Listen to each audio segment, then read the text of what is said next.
الصلاۃ والسلام علیک یا رسول اللہ، الصلاۃ والسلام علیک یا حبیب اللہ۔ بسم اللہ الرحمن الرحیم۔ السلام علیکم ورحمۃ اللہ وبرکاتہ۔ بنی نذیر کے یہودیوں کو مدینہ منورہ میں ان کے علاقے سے نکال دیا گیا تھا۔ اسی وجہ سے ان کے بڑے بڑے سردار مکہ معظمہ گئے، قریش کو ساری تفصیل بتائی اور قریش کو دعوت دی کہ وہ مسلمانوں سے جنگ کے لیے میدان میں آئے۔ انہوں نے قریش کو خوب بہکایا اور کہا، جنگ کی صورت میں ہم تمہارے ساتھ ہوں گے، یہاں تک کہ محمد صلی اللہ علیہ وآلہ وسلم اور ان کے ساتھیوں کو نیست و نابود کر دیں گے۔ استغفر اللہ۔ مسلمانوں سے دشمنی میں ہم تمہارے ساتھ ساتھ ہیں۔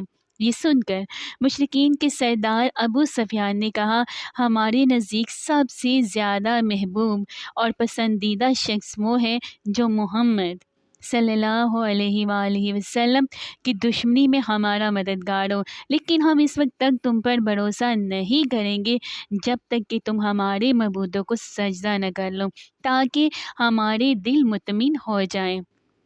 یہ سنتے ہی یہودیوں نے بتوں کو سجدہ کر ڈالا۔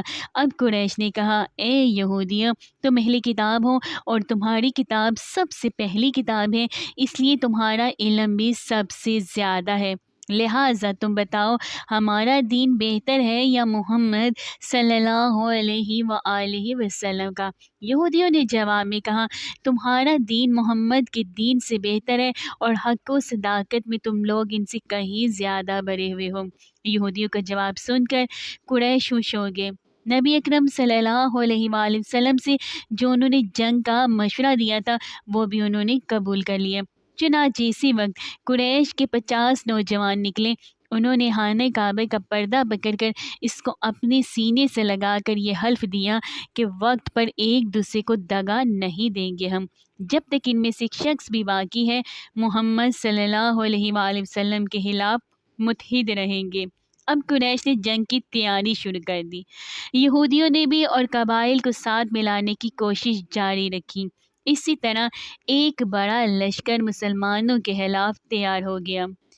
حضرت صلی اللہ علیہ وآلہ وسلم کو کفار کی تیاروں کی اطلاعات موصول ہوئیں تو صحابہ کرام رضی اللہ عنہ کو مشورے کے لیے طلب کر لیا۔ آپ صلی اللہ علیہ وآلہ وسلم نے انہیں دشمن کی جنگی تیاریوں کے بارے میں بتایا، پھر ان سے مشورہ طلب فرمایا کہ ہم مدینہ منورہ میں رہ کر دشمنوں کا مقابلہ کریں یا باہر نکل کر کریں۔ اس پر حضرت سلیمان فارسی رضی اللہ تعالی عنہ نے مشورہ دیا، اے اللہ کے رسول صلی اللہ علیہ وآلہ وسلم، اپنے ملک فارس میں جب ہمیں دشمن کا خوف ہوتا تھا تو شہر کے گرد خندق کھود دیا کرتے تھے۔ حضرت سلیمان فارسی رضی اللہ عنہ کا یہ مشورہ سبھی کو پسند آیا، چنانچہ مدینے کے گرد خندق کھودنے کا کام شروع کر دیا۔ سب صحابہ کرام رضی اللہ عنہ نے خندق کی کھدائی میں حصہ لیا۔ خود حضور نبی کریم صلی اللہ علیہ وآلہ وسلم نے بھی خندق کھود دی۔ خندق کی کھدائی کے دوران صحابہ کرام رضی اللہ عنہ کو بھوک نے ستایا۔ وہ زمانہ عام تنگ دستی کا زمانہ تھا۔ کھدائی کے دوران ایک جگہ سخت پتھریلی زمین آ گئی۔ صحابہ کرام رضی اللہ عنہ اس جگہ کی کھدائی نہ کر سکے۔ آخر حضور اکرم صلی اللہ علیہ وآلہ وسلم کو خبر کی گئی۔ آپ صلی اللہ علیہ وآلہ وسلم نے کدال اپنے ہاتھ میں لی اور اس جگہ ماری۔ ایک ہی ضرب میں وہ پتھریلی زمین ریت کی طرح بھربھرا گئی۔ ضرب لگانے کے دوران روشنی کے جھماکے سے نظر آئے۔ صحابہ کرام رضی اللہ عنہ نے ان کے بارے میں پوچھا کہ یہ روشنی کے جھماکے کیسے تھے، تو آپ صلی اللہ تعالی علیہ وآلہ وسلم نے ارشاد فرمایا، پہلے جھماکے میں اللہ سبحانہ تعالیٰ نے مجھے یمن کی فتح کی خبر دی ہے، اور دوسرے جھماکے کے ذریعے اللہ سبحانہ تعالیٰ نے مجھے شام اور مغرب پر غلبہ عطا فرمانے کی اطلاعات دی ہے، اور تیسرے جھماکے کے ذریعے اللہ سبحانہ تعالیٰ نے مشرق کی فتح مجھے دکھائی ہے۔ غرض جب اللہ کے رسول صلی اللہ علیہ وآلہ وسلم اور صحابہ کرام رضی اللہ عنہ خندق کی کھدائی سے فارغ ہوئے تو اس وقت قریش اور اس کے حامیوں کا لشکر مدینہ منورہ کے باہر پہنچ گیا۔ اس جنگ میں کافروں کی 10,000 تعداد کے مقابلے میں مسلمان صرف 3,000 تھے۔ مشرکوں کا لشکر مدینہ منورہ کے گرد خندق دیکھ کر حیرت زدہ رہ گیا۔ وہ پکار اٹھے، خدا کی قسم، یہ تو بڑی زبردست جنگی چال ہے۔ عرب تو اس جنگی تدبیر سے واقف ہی نہیں تھے۔ مشرکوں کے دستے بار بار خندق تک آتے رہے اور واپس جاتے رہے۔ مسلمان بھی اچانک خندق تک آتے اور کافروں کی طرف تیر برساتے، پھر واپس لوٹ جاتے۔ کافروں میں سے نوفل بن عبداللہ نے اپنے گھوڑے پر سوار ہو کر خندق کو عبور کرنے کی کوشش کی، لیکن اس کا گھوڑا خندق کے آر پار نہ پہنچ سکا اور سوار سمیت خندق میں گر گیا۔ نوفل کی گردن کی ہڈی ٹوٹ گئی۔ ایک روایت میں یہ بھی ہے کہ حضرت علی رضی اللہ تعالیٰ عنہ نے خندق میں اتر کر اسے قتل کر دیا تھا۔ کافروں اور مسلمانوں کے درمیان بس اس قسم کی چھیڑ چھاڑ ہوتی رہی۔ کافر دراصل خندق کی وجہ سے مسلمانوں پر حملہ آور ہونے کے قابل نہیں رہے تھے۔ لڑائی سے پہلے عورتوں اور بچوں کو ایک چھوٹے سے قلعے میں پہنچا دیا گیا تھا۔ یہ جگہ حضرت حسان بن ثابت رضی اللہ تعالیٰ عنہ کی تھی۔ خود حضرت حسان رضی اللہ تعالیٰ عنہ بھی وہیں تھے۔ ان عورتوں میں حضرت صلی اللہ تعالیٰ علیہ وآلہ وسلم کی پھوپھی حضرت صفیہ رضی اللہ عنہ بھی بطور محافظ تھی۔ ایک یہودی جاسوسی کے لیے اس طرف نکل آیا۔ حضرت صفیہ رضی اللہ عنہ کی نظر اس یہودی پر پڑی تو انہوں نے حضرت حسان رضی اللہ تعالیٰ عنہ سے کہا، اے حسان، یہ شخص دشمن کو اس قلعے میں عورتوں اور بچوں کی موجودگی کی خبر کر دے گا اور دشمن اس طرف سے حملہ آور ہو سکتے ہیں، لہٰذا تم نیچے اتر کر اسے قتل کر ڈالو۔ اس پر حضرت حسان رضی اللہ تعالیٰ عنہ نے کہا، تمہیں معلوم ہے میں اس کام کا آدمی نہیں ہوں۔ حضرت حسان رضی اللہ تعالیٰ عنہ دراصل شاعر تھے اور جنگ کے طریقوں سے بالکل واقف نہیں تھے، پھر ان کی عمر بھی بہت زیادہ تھی، بوڑھے اور کمزور بھی تھے، اس لیے انہوں نے ایسی بات کہی تھی۔ حضرت صفیہ رضی اللہ عنہ نے جب دیکھا کہ حسان رضی اللہ عنہ یہ کام نہیں کریں گے تو انہوں نے ایک موٹا سا ڈنڈا اٹھا لیا اور نیچے اتر آئے، خاموشی سے اس کے پیچھے گئی اور اچانک اس پر حملہ آور ہوئی۔ انہوں نے ڈنڈے کے کئی وار اس پر کیے، یہاں تک کہ وہ ختم ہو گیا، پھر تلوار سے اس کا سر کاٹ کر ان یہودیوں کی طرف اچھال دیا جو اس کے پیچھے آ رہے تھے۔ وہ سب کے سب خوف زدہ ہو کر بھاگ نکلے۔ ادھر مشرکوں میں سے چند لوگ آگے بڑھے، انہوں نے خندق عبور کرنے کے لیے اپنے گھوڑوں کو دور لے جا کر خوب ڈرایا اور جس جگہ خندق کی چوڑائی کم تھی اس جگہ سے لمبی چھلانگ لگا کر آخر خندق پار کرنے میں کامیاب ہو گئے۔ ان لوگوں میں عمرو بن عبد ود بھی تھا۔ وہ عرب کا مشہور پہلوان تھا۔ اس کے بارے میں مشہور تھا کہ وہ بہت بہادر ہے اور اکیلا 1,000 آدمیوں کے لیے کافی ہے۔ خندق عبور کرتے ہی وہ للکارا، کون ہے جو میرے مقابلے میں آتا ہے؟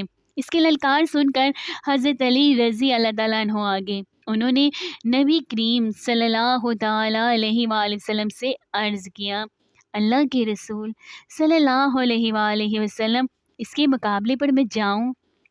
آپ صلی اللہ علیہ وآلہ وسلم نے ارشاد فرمایا، بیٹھ جاؤ، یہ عمرو بن عبدود ہے۔ ادھر عمرو نے پھر آواز دی، حضرت علی رضی اللہ عنہ پھر اٹھ کھڑے ہوئے۔ آپ صلی اللہ تعالیٰ علیہ وآلہ وسلم نے انہیں پھر بٹھا دیا۔ اس نے تیسری بار پھر مقابلے کے لیے آواز لگائی۔ آخر آپ صلی اللہ تعالیٰ علیہ وآلہ وسلم نے حضرت علی رضی اللہ تعالیٰ عنہ کو اجازت دے دی۔ حضرت علی رضی اللہ تعالیٰ عنہ یہ شعر پڑھتے ہوئے میدان میں آئے، جلدی نہ کر، تیری للکار کو قبول کرنے والا تیرے سامنے آ گیا ہے جو تجھ سے کسی طرح عاجز اور کمزور نہیں ہے۔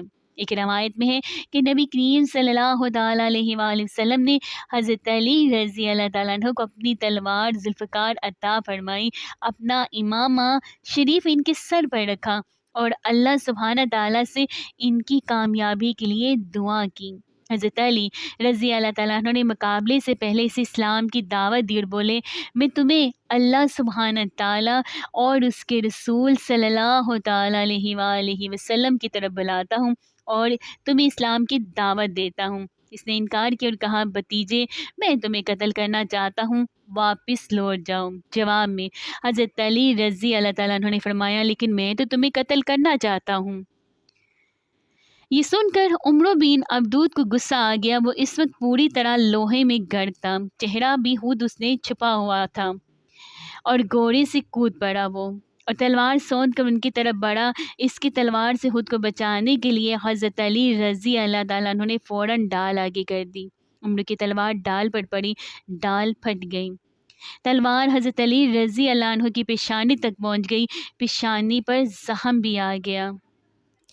عمرو کے وار سے حضرت علی رضی اللہ عنہ کی پیشانی سے خون بہہ نکلا، مگر انہوں نے فوراً جوابی حملہ کیا۔ عمرو بن عبدود کی گردن کے نچلے حصے پر ان کی تلوار لگی، تلوار ہنسلی کی ہڈی کو کاٹتی چلی گئی، وہ خاک خون میں لوٹتا نظر آیا۔ مسلمانوں نے اللہ اکبر کا نعرہ لگایا۔ آپ صلی اللہ تعالیٰ علیہ وآلہ وسلم نے یہ نعرہ سنا تو جان لیا کہ حضرت علی رضی اللہ تعالیٰ عنہ نے عمرو کو قتل کر دیا ہے۔ اس کے گرتے ہی جو لوگ اس کے ساتھ آئے ہوئے تھے واپس بھاگے۔ حضرت زبیر رضی اللہ عنہ نے ان کا پیچھا کیا اور بھاگتے ہوئے کافر پر تلوار کا وار کیا، وہ 2 ٹکڑے ہو گیا۔ حضرت زبیر رضی اللہ عنہ کی تلوار اس کے سر سے ہوتی ہوئے کلہے تک پہنچ گئی۔ اس پر بعض مسلمانوں نے حضرت زبیر رضی اللہ عنہ سے کہا، اے ابا عبداللہ رضی اللہ تعالیٰ عنہ، ہم نے تمہاری تلوار جیسی کاٹ کسی کی نہیں دیکھی۔ اللہ سبحانہ تعالیٰ کی قسم، یہ تلوار کا نہیں، تلوار چلانے والے کا کمال ہے۔ تمام دن جنگ ہوتی رہی، خندق کے ہر حصے پر لڑائی جاری رہی۔ اس وجہ سے آپ صلی اللہ تعالیٰ علیہ وآلہ وسلم اور کوئی مسلمان بھی ظہر سے شتک کوئی نماز نہ پڑھ سکا۔ اس صورتحال کی وجہ سے مسلمان بار بار کہتے رہے، ہم نماز نہیں پڑھ سکے۔ یہ سن کر حضور اکرم صلی اللہ تعالیٰ علیہ وآلہ وسلم فرماتے، نہ ہی میں پڑھ سکا۔ آخر جنگ رکنے پر حضور اکرم صلی اللہ تعالیٰ علیہ وآلہ وسلم نے حضرت بلال رضی اللہ عنہ کو اذان دینے کا حکم دیا۔ انہوں نے ظہر کی تکبیر کہی اور حضور اکرم صلی اللہ تعالیٰ علیہ وآلہ وسلم نے نماز پڑھائی۔ اس کے فوراً بعد حضرت بلال رضی اللہ عنہ نے عصر کی تکبیر پڑھی اور حضور اکرم صلی اللہ تعالیٰ علیہ وآلہ وسلم نے عصر کی نماز پڑھائی۔ اسی طرح مغرب اور عشاء کی نمازیں بعد جماعت قضا پڑھی گئیں۔ غرض خندق کی لڑائی مسلسل جاری رہی۔ ایک روز خالد بن ولید نے مشرکوں کی ایک دستے کے ساتھ حملہ کیا، لیکن اس طرف اس وقت حضرت سید بن خزیر رضی اللہ عنہ 200 سواروں کے ساتھ موجود تھے۔ جو ہی حضرت خالد بن ولید نے اپنے دستے کے ساتھ خندق پار کی، یہ ان کے سامنے آ گئے۔ اس طرح حضرت خالد بن ولید ناکام لوٹ گئے۔ اس صورتحال نے طول پکڑا، صحابہ کرام رضی اللہ عنہ پریشان ہو گئے۔ آخر حضور اکرم صلی اللہ تعالیٰ علیہ وآلہ وسلم نے اللہ سبحانہ تعالیٰ سے دعا فرمائی۔ اس کے جواب میں حضرت جبرائیل امین علیہ السلام آئے اور خوشخبری سنائی کہ اللہ سبحانہ تعالیٰ دشمن پر ہوا کا طوفان نازل فرمائے گا۔ طوفان کے ساتھ اللہ عز و جل اپنے لشکر فرشتے بھی ان پر نازل کرے گا۔ رسول اللہ صلی اللہ علیہ وآلہ وسلم نے صحابہ کرام رضی اللہ عنہ کو یہ خبر دے دی۔ سب نے اللہ سبحانہ تعالیٰ کا شکر ادا کیا۔ رسول اللہ صلی اللہ تعالیٰ علیہ وآلہ وسلم کی یہ دعا بدھ کے دن ظہر اور عصر کے درمیان قبول ہوئی۔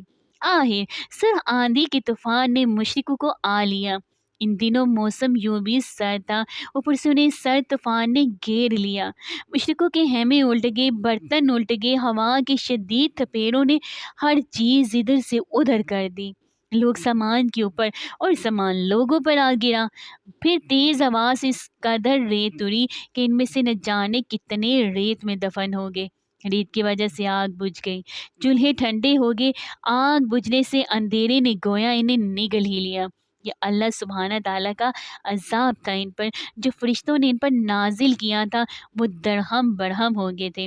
اللہ سبحانہ تعالیٰ ارشاد فرماتے ہیں، پھر ہم نے ان پر ایک آندھی اور ایسی فوج بھیجی جو تمہیں دکھائی نہیں دیتی تھی، اور اللہ سبحانہ تعالیٰ تمہارے مال کو دیکھتے ہیں۔ جہاں تک فرشتوں کا تعلق ہے تو اس سلسلے میں اصل بات یہ ہے کہ انہوں نے خود جنگ میں شرکت نہیں کی، بلکہ اپنی موجودگی سے مشرکوں کے دلوں میں خوف اور رعب پیدا کر دیا۔ اور اس رات جو ہوا چلی اس کا نام باد صبا ہے، یعنی وہ ہوا جو سخت سرد رات میں چلے۔ چنانچہ آپ صلی اللہ تعالی علیہ وآلہ وسلم نے ارشاد فرمایا، باد صبا سے میری مدد کی گئی اور ہوائے زرد کے ذریعے اس قوم کو تباہ کیا گیا۔ ہوائے زرد نے مشرکوں کی آنکھوں میں گرد و غبار بھر دیا اور ان کی آنکھیں بند ہو گئیں۔ یہ طوفان بہت دیر تک اور مسلسل جاری رہا۔ ساتھ ہی نبی اکرم صلی اللہ علیہ وآلہ وسلم کو مشرکوں میں پھوٹ پڑنے کے بارے میں بھی پتہ چلا۔ وہ ایسے کہ آپ صلی اللہ تعالیٰ علیہ وآلہ وسلم نے اعلان فرمایا تھا کہ کون ہے جو ہمیں دشمنوں کی خبر لا دیں۔ اس پر سیدنا زبیر رضی اللہ تعالیٰ عنہ اٹھے اور عرض کیا، اللہ کے رسول صلی اللہ تعالیٰ علیہ وآلہ وسلم میں جاؤں گا۔ آپ صلی اللہ تعالیٰ علیہ وآلہ وسلم نے یہ سوال 3 مرتبہ دہرایا۔ تینوں مرتبہ حضرت زبیر رضی اللہ عنہ ہی بولے۔ آخر آپ صلی اللہ علیہ وآلہ وسلم نے ارشاد فرمایا، ہر نبی کے حواری یعنی مددگار ہوتے ہیں، میرے حواری زبیر ہیں۔ پھر آپ صلی اللہ تعالیٰ علیہ وآلہ وسلم نے حضرت حذیفہ بن یمان رضی اللہ عنہ کو اس کام کے لیے روانہ فرمایا۔ تھکن کی وجہ سے ان میں اتنی طاقت نہیں تھی کہ جا سکتے، لیکن حضور اقدس صلی اللہ تعالیٰ علیہ وآلہ وسلم نے ان کے لیے دعا فرمائی، جاؤ، اللہ سبحانہ تعالیٰ تمہارے سامنے سے اور پیچھے سے، دائیں سے اور بائیں سے تمہاری حفاظت فرمائے اور تم خیریت سے لوٹ کر ہمارے پاس آؤ۔ یہ وہاں سے چل کر دشمن کے پڑاؤ میں پہنچ گئے۔ وہاں انہوں نے ابو سفیان کو کہتے سنا، اے گروہ قریش، ہر شخص اپنے ہم نشینوں سے ہوشیار رہے اور جاسوسوں سے پوری طرح خبردار رہے۔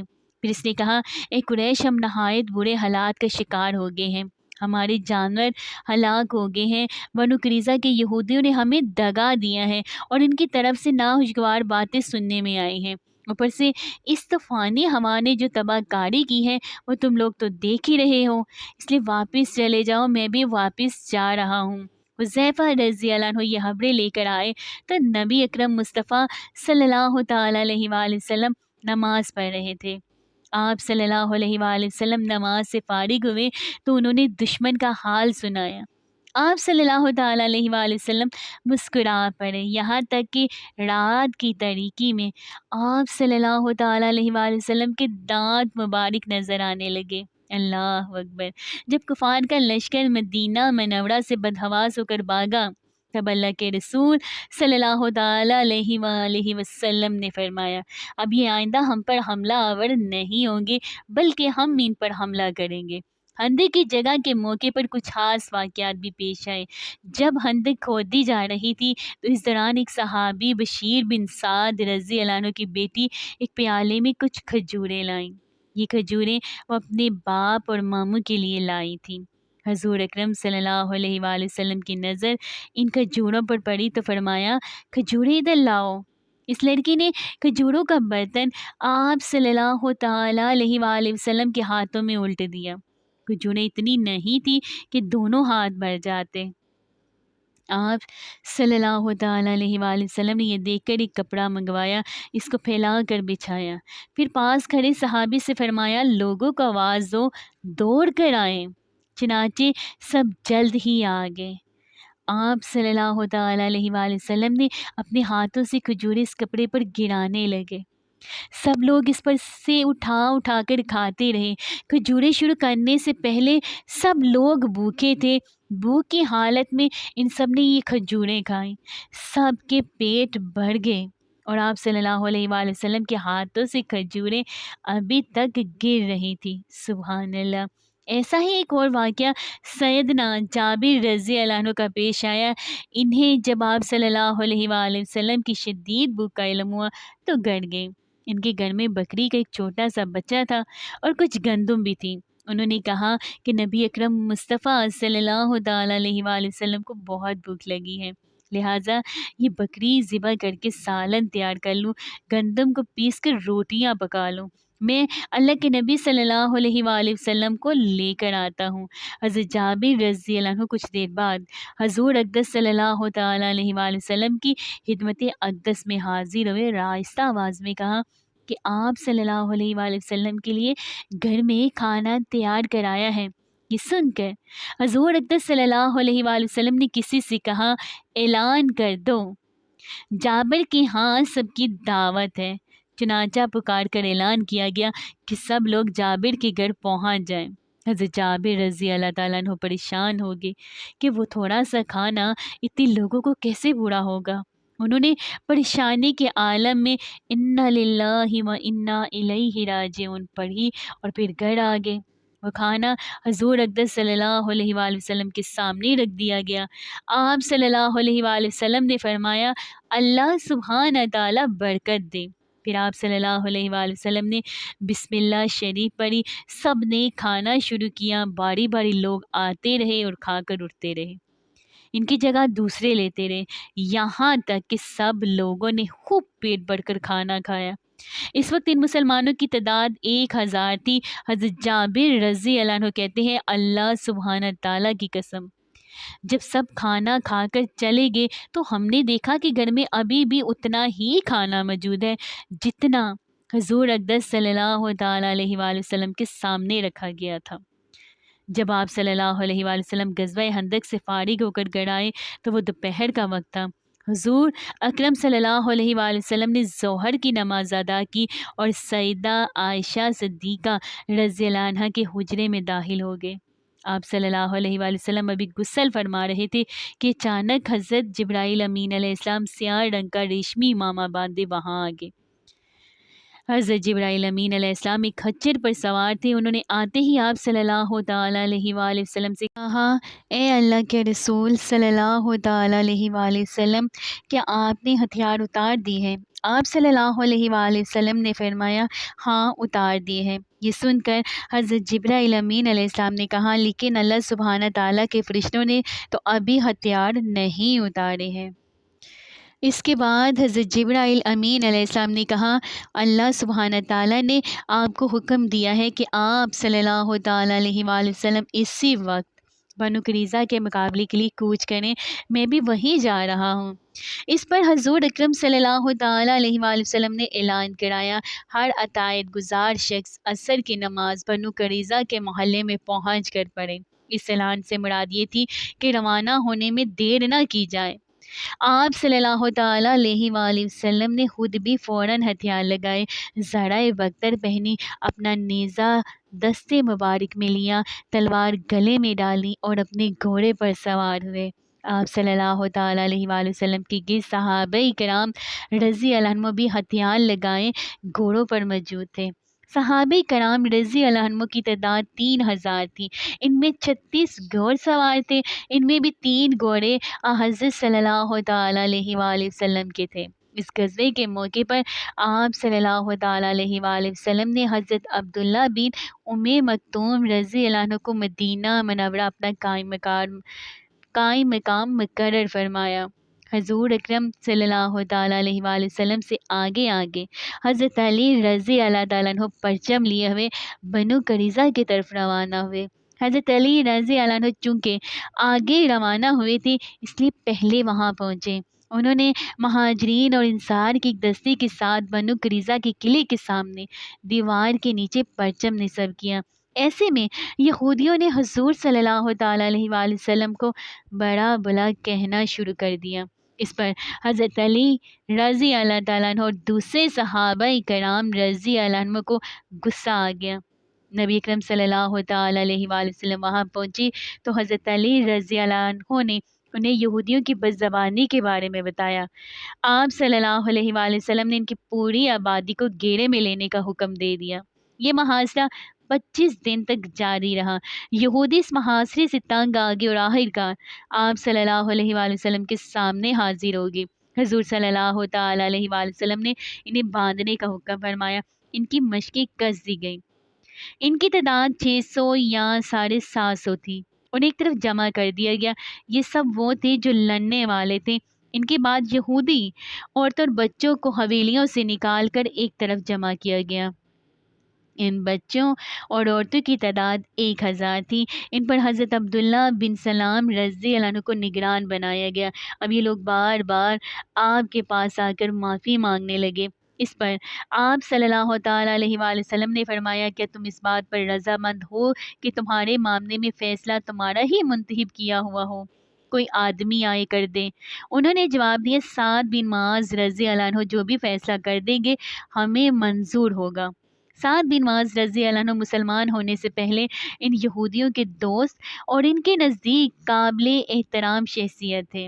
حضور اکرم صلی اللہ تعالیٰ علیہ وآلہ وسلم نے ان کی یہ بات مان لی۔ سعد بن معاذ رضی اللہ عنہ غزوہ خندق میں شدید زخمی ہو گئے تھے۔ وہ اس وقت مسجد نبوی کے قریب ایک خیمے میں تھے۔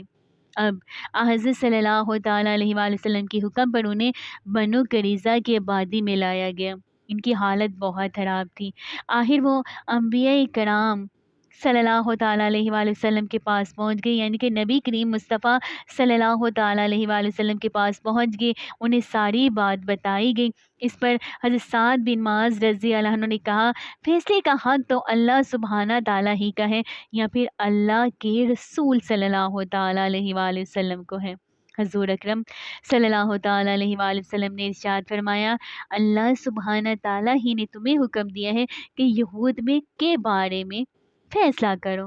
اب انہوں نے اپنا فیصلہ سنایا کہ میں یہ فیصلہ کرتا ہوں کہ ان مردوں کو قتل کر دیا جائے، ان کا مال اور دولت مال غنیمت کے طور پر لے لیا جائے اور ان کے بچوں اور عورتوں کو غلام اور لونڈیاں بنا لیا جائے۔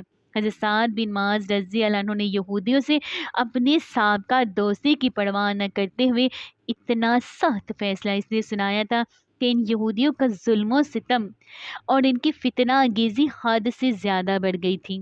اگر انہیں یوں ہی زندہ چھوڑ دیا جاتا تو یقینی طور پر یہ لوگ مسلمانوں کے خلاف بدترین اور بھی سازشی کرتے رہتے۔ ان کا مزاج بچھو اور سام کی مانند ہو چکا تھا جو کبھی ڈسنے سے باز نہیں آ سکتا تھا، اس لیے ان سب کا سر کچلنا بہت زیادہ ضروری تھا۔ ان کا فیصلہ سن کر حضرت صلی اللہ تعالیٰ علیہ وآلہ وسلم نے ارشاد فرمایا، تم نے اللہ سبحانہ تعالیٰ کے فیصلے کے مطابق فیصلہ سنایا ہے۔ اس فیصلے کی شان بہت اونچی ہے۔ آج صبح سحر کے وقت فرشتے نے آ کر مجھے اس فیصلے کی اطلاع دے دی تھی۔ اس کے بعد نبی کریم مصطفیٰ صلی اللہ تعالیٰ علیہ وآلہ وسلم نے حکم دیا کہ بنو قریظہ کی حویلیوں میں جو کچھ مال اور ہتھیار وغیرہ ہیں سب ایک جمع کر دیے جائیں۔ چنانچہ سب کچھ نکال کر ایک جگہ ڈھیر کر دیا گیا۔ اس سارے سامان میں 1500 تلواریں اور 300 زرہیں تھیں، 2000 نیزے تھے، اس کے علاوہ بے شمار دولت تھی، مویشی بھی بے تحاشا تھے۔ سب چیزوں کے 5 حصے کیے گئے، ان میں سے 4 حصے سب مجاہدین میں تقسیم کیے گئے۔ یہاں شراب کے بہت سے مٹکے بھی ملے، ان کو توڑ کر شراب کو بہا دیا گیا۔ اس کے بعد یہودیوں قیدیوں کو قتل کر دیا گیا۔ قتل ہونے والوں میں ان کا سردار حاب بن اخطب بھی تھا۔ بچوں اور عورتوں کو غلام اور لونڈی بنا لیا گیا۔ اس واقعے کے بعد حضرت سعد بن معاذ رضی اللہ عنہ غزوہ خندق میں لگنے والے زخموں کے باعث شہید ہو گئے۔ انا للہ و انا الیہ راجعون۔ ان کے جنازے میں فرشتوں نے بھی شرکت کی۔ انہیں دفن کیا گیا تو قبر سے خوشبو آنے لگی۔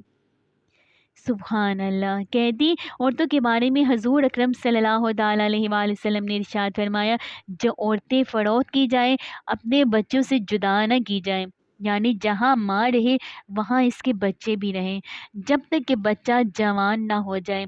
اگر کوئی شخص اپنی لونڈی کو فروخت کرنا چاہے تو اسے اس کے بچے سے جدا نہ کرے۔ اس کے بعد آپ صلی اللہ تعالیٰ علیہ وآلہ وسلم نے قبیلہ بنو حذیل سے ان کی ناپاک حرکت کا انتقام لینے کا ارادہ فرمایا۔ بنو حذیل نے رجی کے مقام پر حضور صلی اللہ تعالیٰ علیہ وآلہ وسلم کے صحابہ کرام رضی اللہ عنہم کو شہید کیا تھا۔ یہ لوگ خود آپ صلی اللہ تعالیٰ علیہ وآلہ وسلم کی خدمت میں حاضر ہوئے تھے اور درخواست کی تھی کہ ان کے علاقے میں اسلام کی تعلیم کے لیے کچھ حضرات کو بھیج دیا جائے۔ چنانچہ حضور نبی کریم مصطفیٰ صلی اللہ تعالیٰ علیہ وآلہ وسلم نے اپنے 10 صحابہ رضی اللہ عنہ کو ان کے ساتھ روانہ فرما دیا۔ ان لوگوں نے انہیں دھوکے سے شہید کر دیا۔ آپ صلی اللہ تعالیٰ علیہ وآلہ وسلم کے ان صحابہ کرام رضی اللہ عنہ کی مظلومانہ شہادت کا بے حد رنج تھا۔ چنانچہ ان لوگوں کو سزا دینے کا فیصلہ فرمایا اور صحابہ کرام رضی اللہ عنہ کو تیاری کا حکم بھی فرمایا۔ پھر لشکر کو لے کر روانہ ہوئے۔ بظاہر تو شام کی طرف کوچ کیا تھا، مگر اصل مقصد بنو حذیل کے خلاف کارروائی تھی۔ منزل کو اس لیے خفیہ رکھا گیا تاکہ دشمنوں کو جاسوسوں کے ذریعے پہلے سے معلوم نہ ہو اور مسلمان ان ظالموں پر بے خبری میں جا پڑے۔ مدینہ منورہ میں حضور اکرم صلی اللہ تعالیٰ علیہ وآلہ وسلم نے اپنا قائم مقام حضرت عبداللہ بن مکتوم رضی اللہ تعالیٰ عنہ کو مقرر فرمایا۔ اس غزوے میں آپ صلی اللہ تعالیٰ علیہ وآلہ وسلم کے ساتھ کافی تعداد میں صحابہ کرام رضی اللہ عنہ بھی تھے۔ ان میں سے 20 گھوڑوں پر سوار تھے۔ پہلے حضور اکرم صلی اللہ تعالیٰ علیہ وآلہ وسلم اس مقام پر پہنچے جہاں صحابہ کرام رضی اللہ عنہ کو شہید کیا گیا تھا۔ آپ صلی اللہ تعالیٰ علیہ وآلہ وسلم نے وہاں ان کے لیے مغفرت اور رحمت کی دعا کی۔ ادھر کسی طرح بنو حذیل کو پتہ چل ہی گیا کہ مسلمان ان پر حملہ کرنے کے لیے آ رہے ہیں۔ وہ ڈر کے مارے پہاڑوں میں جا چھپے۔ جب حضور اکرم صلی اللہ تعالیٰ علیہ وآلہ وسلم کے ان کے فرار ہونے کا پتہ چلا تو صحابہ کرام رضی اللہ عنہ کو مختلف سمتوں میں روانہ فرمایا، لیکن ان کا کوئی بھی آدمی نہ مل سکا۔ آخر حضور اکرم صلی اللہ تعالیٰ علیہ وآلہ وسلم واپس روانہ ہوئے۔ اس غزوے کو غزوہ بنی لحیان کہا جاتا ہے۔ راستے میں حضور اقدس صلی اللہ علیہ وآلہ وسلم ابوا کے مقام سے گزرے۔ یہاں حضور اکرم صلی اللہ تعالیٰ علیہ وآلہ وسلم کی والدہ ماجدہ کو دفن کیا گیا تھا۔ آپ صلی اللہ تعالیٰ علیہ وآلہ وسلم نے ادھر ادھر نظریں دوڑائیں تو اپنی والدہ کی قبر پر نظر پڑ گئی۔ ان کو اپنی والدہ کی قبر مبارک نظر آ گئی۔ آپ صلی اللہ تعالیٰ علیہ وآلہ وسلم نے وضو کیا اور 2 رکعت نماز ادا کی۔ پھر حضور اکرم صلی اللہ تعالیٰ علیہ وآلہ وسلم روئے۔ اللہ تعالیٰ علیہ وآلہ وسلم کو روتے دیکھ کر صحابہ کرام رضی اللہ عنہ بھی رو پڑے۔ حضور اکرم صلی اللہ تعالیٰ علیہ وآلہ وسلم مدینہ پہنچے۔ ابھی چند راتیں ہی گزری تھی کہ خبر ملی کہ ابینہ ابن حسین نے کچھ سواروں کے ساتھ مل کر حضور اکرم صلی اللہ تعالیٰ علیہ وآلہ وسلم کی چراہ گاہ پر چھاپا مارا ہے۔ اس چراہ گاہ میں حضور صلی اللہ تعالیٰ علیہ وآلہ وسلم کے 20 اونٹ تھے۔ اونٹوں کی حفاظت کے لیے حضرت ابوذر غفاری رضی اللہ عنہ کے بیٹے تھے اور حضرت ابوذر رضی اللہ عنہ کی بیوی بھی وہاں تھی۔ ان حملہ آوروں نے حضرت ابوذر رضی اللہ عنہ کے بیٹے کو قتل کر دیا۔ اس واقعے کا سب سے پہلے حضرت سلمہ بن اکوع رضی اللہ عنہ کو پتہ چلا۔ وہ اپنی کمان اٹھائے صبح چراگاہ کی طرف جا رہے تھے۔ ان کے ساتھ ان کا غلام بھی تھا۔ وہ ان کا گھوڑا لے کر آیا تھا اور لگام سے پکڑ کر اسے ہنکار رہا تھا۔ راستے میں ان کی ملاقات حضرت عبد الرحمن بن عوف رضی اللہ عنہ کے غلام سے ہوئی۔ اس نے حضرت سلمہ رضی اللہ عنہ کو بتایا کہ ابینہ بن حسین نے کچھ سواروں کے ساتھ نبی اکرم صلی اللہ علیہ وآلہ وسلم کی چراہ گاہ پر چھاپا مارا ہے اور وہ حضور صلی اللہ تعالیٰ علیہ وآلہ وسلم کے اونٹوں کو لے گئے ہیں۔ چراہ گاہ کے محافظ کو انہوں نے قتل کر دیا ہے اور ایک خاتون کو بھی اٹھا کر لے گئے ہیں۔ یہ سنتے ہی حضرت سلمہ رضی اللہ عنہ نے اپنے غلام سے کہا، اس گھوڑے پر بیٹھ کر روانہ ہو جاؤ اور نبی اکرم صلی اللہ تعالیٰ علیہ وآلہ وسلم کو خبر کر دو۔ غلام تو اسی وقت روانہ ہو گئے۔ ساتھ ہی سلمہ رضی اللہ عنہ ایک ٹیلے پر چڑھ کر پکارے، لوگو دوڑو، کچھ لوگ نبی اکرم صلی اللہ تعالیٰ علیہ وآلہ وسلم کے اونٹ لے اڑے ہیں۔ یہ اعلان 3 بار دہرا کر وہ اکیلے ہی لٹیروں کی طرف دوڑ پڑے۔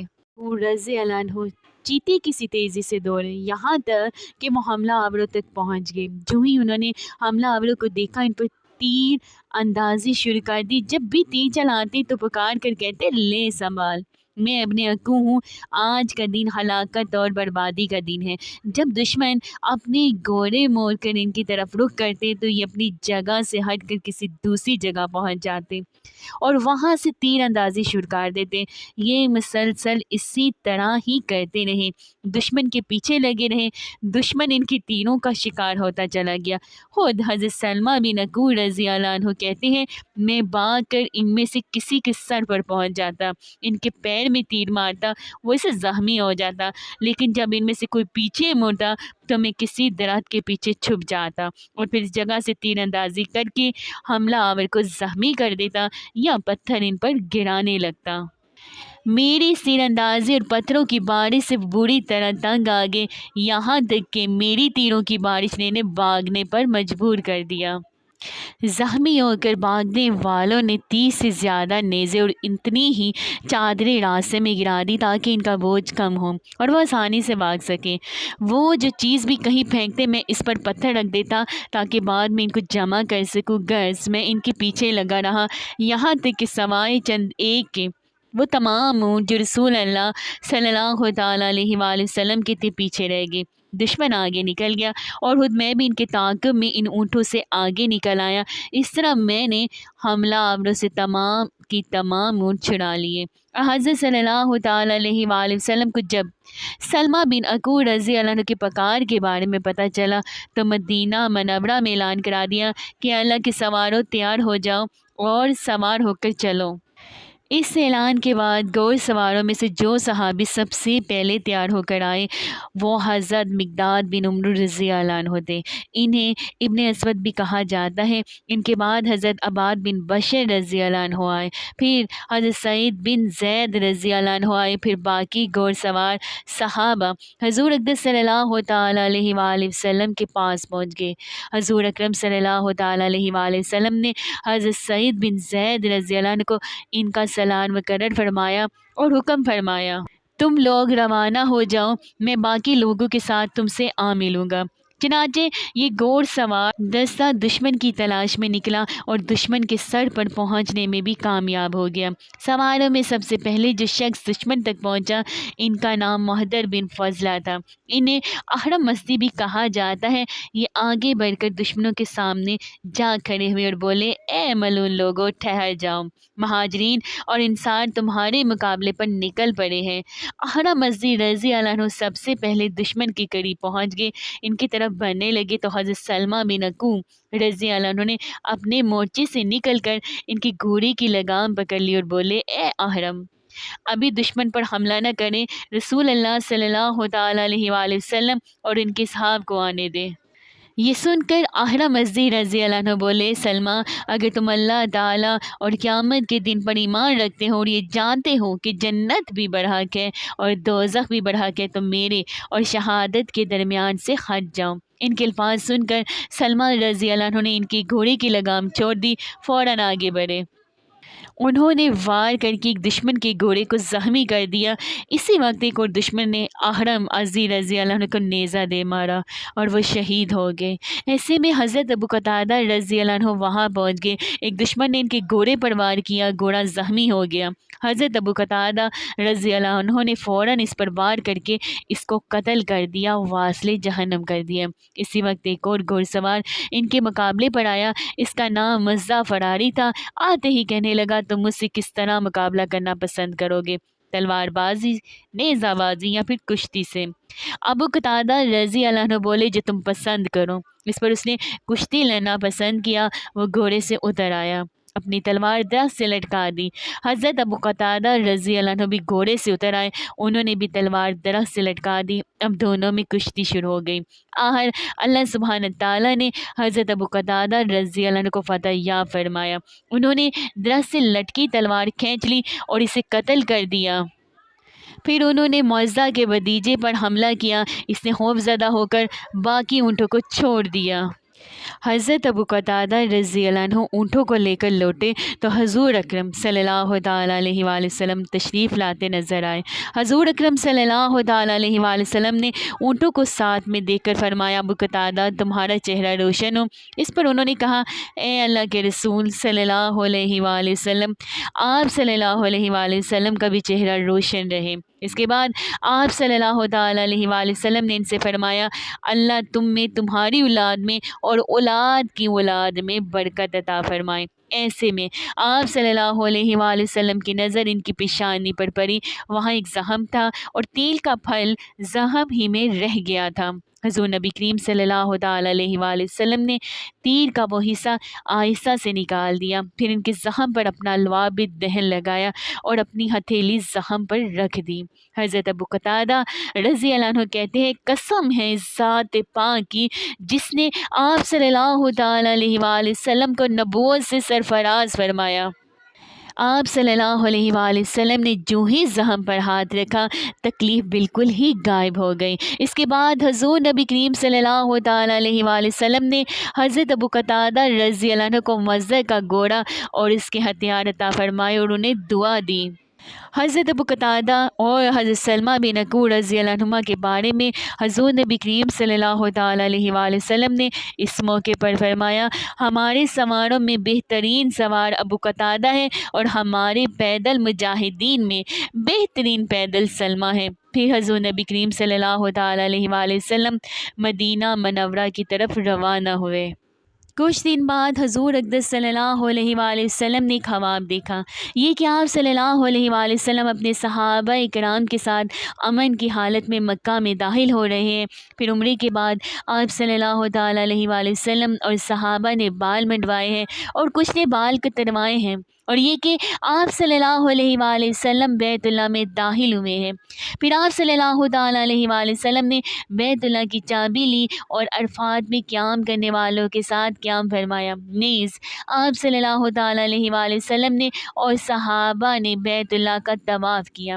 حضور اکرم صلی اللہ تعالی علیہ وآلہ وسلم نے اپنا یہ خواب صحابہ کرام کو سنایا، سب اس بشارت سے بہت خوش ہوئے۔ پھر آپ صلی اللہ تعالی علیہ وآلہ وسلم نے صحابہ رضی اللہ عنہم سے ارشاد فرمایا، میرا ارادہ عمرے کا ہے۔ یہ سننے کے بعد سب نے سفر کی تیاریاں شروع کر دی۔ آخر ایک روز حضور اکرم صلی اللہ تعالی علیہ وآلہ وسلم عمرے کے لیے مدینہ منورہ سے روانہ ہوئے۔ عمرے کا اعلان آپ صلی اللہ علیہ وآلہ وسلم نے پہلے ہی کرا دیا تھا تاکہ لوگ اس قافلے کو حاجیوں کا قافلہ ہی خیال کریں اور مکے کے لوگ اور اس کے پاس کے لوگ جنگ کے لیے نہ اٹھ کھڑے ہوں۔ مشرکوں اور دوسرے دشمنوں کو پہلے معلوم ہو جائے کہ آپ صلی اللہ علیہ وآلہ وسلم عمرے کی نیت سے آ رہے ہیں اور کوئی نیت نہیں ہے۔ حضور اکرم صلی اللہ تعالی علیہ وآلہ وسلم نے ذوالحلیفہ کے مقام پر احرام باندھا، پہلے مسجد میں 2 رکعت نماز ادا کی، پھر مسجد سے ہی اونٹنی پر سوار ہوئے۔ اکثر صحابہ کرام رضی اللہ عنہم نے یہیں سے احرام باندھا۔ حضور اکرم صلی اللہ علیہ وآلہ وسلم اس سفر پر ذوالقعدہ کے مہینے میں روانہ ہوئے تھے۔ قافلے کے ساتھ قربانی کے جانور بھی تھے۔ ذوالحلیفہ کے مقام پر آپ صلی اللہ علیہ وآلہ وسلم نے ظہر کی نماز ادا فرمائی، جانوروں پر جھولے ڈالیں تاکہ جان لیا جائے کہ یہ قربانی کے ہیں۔ ان کے کوہانوں پر نشان لگایا گیا، یہ نشان زخم لگا کر ڈالا جاتا ہے۔ اس سفر میں آپ صلی اللہ علیہ وآلہ وسلم کے ساتھ 1400 صحابہ کرام رضی اللہ عنہم تھے۔ چونکہ حضور اکرم صلی اللہ علیہ وآلہ وسلم عمرے کی نیت سے روانہ ہوئے تھے، اس لیے آپ صلی اللہ علیہ وآلہ وسلم کے اور صحابہ کے پاس سوائے تلوار کے اور کوئی بھی ہتھیار نہیں تھا۔ ایک مقام پر پانی ختم ہو گیا، صحابہ رضی اللہ عنہم حضور اکرم صلی اللہ علیہ وآلہ وسلم کے پاس آئے۔ اس وقت آپ صلی اللہ علیہ وآلہ وسلم کے سامنے پانی کا ایک برتن تھا، آپ صلی اللہ علیہ وآلہ وسلم اس سے وضو فرما رہے تھے۔ آپ صلی اللہ تعالی علیہ وآلہ وسلم نے ان سے پوچھا، کیا بات ہے؟ صحابہ نے بتایا، آپ صلی اللہ علیہ وآلہ وسلم کے پاس اس برتن میں جو پانی ہے، اس پانی کے علاوہ پورے لشکر میں کسی کے پاس اور پانی نہیں ہے۔ یہ سن کر آپ صلی اللہ علیہ وآلہ وسلم نے پانی کے برتن میں اپنا ہاتھ مبارک رکھ دیا۔ جو ہی آپ صلی اللہ علیہ وآلہ وسلم نے ہاتھ مبارک پانی میں رکھا، آپ صلی اللہ علیہ وآلہ وسلم کی انگلیوں سے پانی اس طرح نکلنے لگا جیسے برتن میں چشمے پھوٹ پڑے ہوں۔ ایک صحابی کا بیان ہے کہ میں نے آپ صلی اللہ علیہ وآلہ وسلم کی انگلیوں سے پانی کے فوارے نکلتے دیکھے۔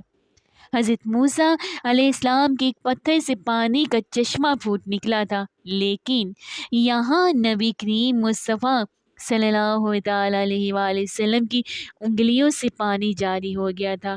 علماء کرام فرماتے ہیں کہ یہ واقعہ موسیٰ علیہ السلام والے واقعے سے کہیں زیادہ حیرتناک تھا، کہیں زیادہ حیرتناک بھی تھا، کیونکہ چشمے پہاڑوں چٹانوں ہی سے نکلتے ہیں۔ لہٰذا پتھر سے پانی کا جاری ہونا اتنی عجیب بات نہیں جتنی کہ حضور اکرم صلی اللہ علیہ وآلہ وسلم کی مبارک انگلیوں سے پانی جاری ہونا عجیب ہے۔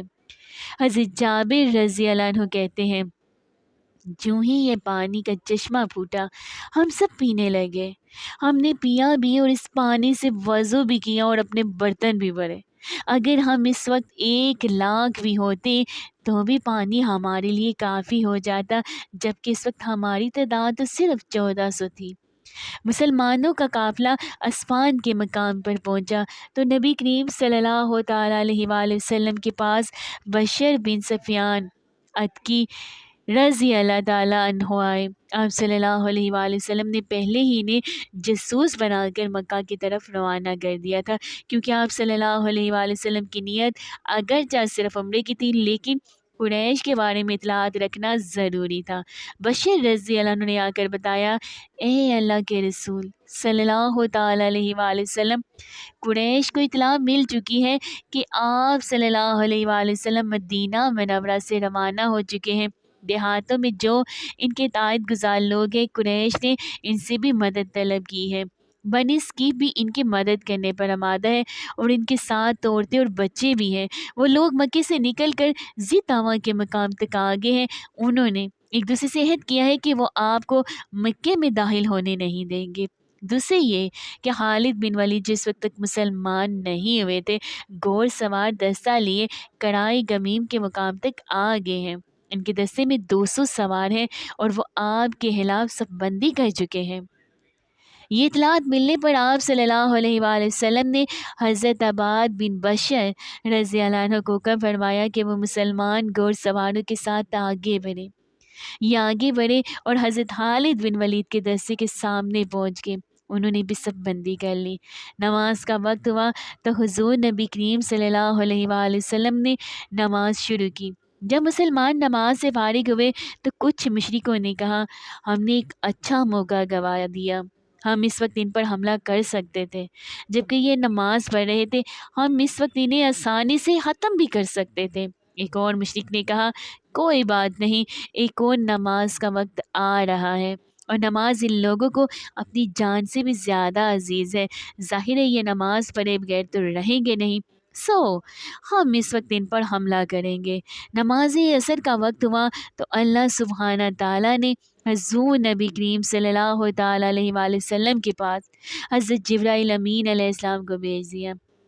وہ صلاۃ خوف کی آیت لے کر آئے تھے جس میں اللہ سبحانہ تعالیٰ نے فرمایا، ترجمہ، اور جب آپ ان کے درمیان ہوں اور آپ صلی اللہ علیہ وآلہ وسلم انہیں نماز پڑھانا چاہے تو یوں کرنا چاہیے کہ لشکر کا ایک گروہ تو آپ صلی اللہ علیہ وآلہ وسلم کے ساتھ کھڑا ہو جائے اور وہ لوگ ہتھیار لے لیں، پھر جب یہ لوگ سجدہ کر چکے تو یہ آپ صلی اللہ علیہ وآلہ وسلم کے پیچھے آ جائیں اور دوسرا گروہ جس نے نماز نہیں پڑھی ہے آ جائے اور نماز پڑھ لے اور یہ اپنے بچاؤ کا سامان ہتھیار وغیرہ لے لیں۔